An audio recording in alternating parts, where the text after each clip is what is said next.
সূরা ফাতিহা কিভাবে পড়লে দোয়া কবুল হয়? অনেকেই আছে আমাদের কাছে ফোন দিয়ে বলেন, হুজুর আমার দোয়াগুলো কবুল হচ্ছে না।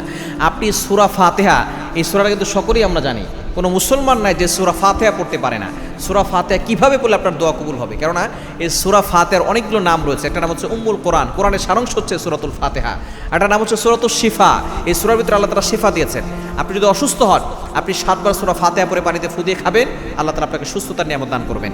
এই সূরার আরেকটি নাম হচ্ছে সূরাতুদ দোয়া, কেননা এটা হচ্ছে দোয়ার সূরা।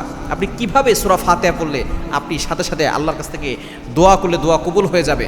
কেননা দোয়া কবুলের কিছু শর্ত রয়েছে। অনেকে আছে হারাম খায় আর বলে হুজুর আমার দোয়া কবুল হয় না। হারাম খেলে আপনার দোয়া কবুল হবে না। আকলুল হালাল, আপনাকে হালাল খেতে হবে এবং অবশ্যই আপনাকে স্মরণ রাখতে হবে, আল্লাহর কাছে চাইতে হবে, একিনের সাথে দোয়া করতে হবে এবং দোয়ার আগে পরে দুরূদ শরীফ পড়তে হবে। আপনি যখনই দোয়া করবেন তার আগে দুরূদ শরীফ পড়ে নেবেন। দুরূদ ইব্রাহিম যেটা আমরা নামাজের ভিতরে পড়ি, সেই দুরূদটা পড়বেন এবং এই সূরা ফাতিহা আপনি 3 বার পড়বেন। এরপরে সূরা ইখলাস 3 বার পড়বেন। এটা পড়ে আপনি শেষে আবার দুরূদ শরীফ পড়ে এরপরে আপনি আল্লাহর কাছে দোয়া করবেন। আপনার অভাবের কথা, কষ্টের কথা, বিপদের কথা আপনি আল্লাহর কাছে বলবেন।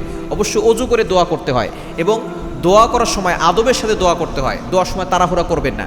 আপনি একিনের সাথে আল্লাহর কাছে দোয়া করলে আল্লাহ পাক রব্বুল আলামিন আপনার সব দোয়া কবুল করবেন ইনশাআল্লাহ। আপনি এভাবে যদি সূরা ফাতিহার আমল করতে পারেন, বিশেষ করে প্রথমে আপনি 3 বার দুরূদ শরীফ পড়বেন, এরপরে 3 বার সূরা ফাতিহা পড়বেন, এরপরে আবার 3 বার সূরা ইখলাস করে 3 বার, আবার শেষে 3 বার দুরূদ শরীফ পড়ে আপনি আল্লাহর কাছে দোয়া করবেন, দেখবেন আল্লাহ তাআলা আপনার সকল দোয়াগুলো কবুল করে নেবেন।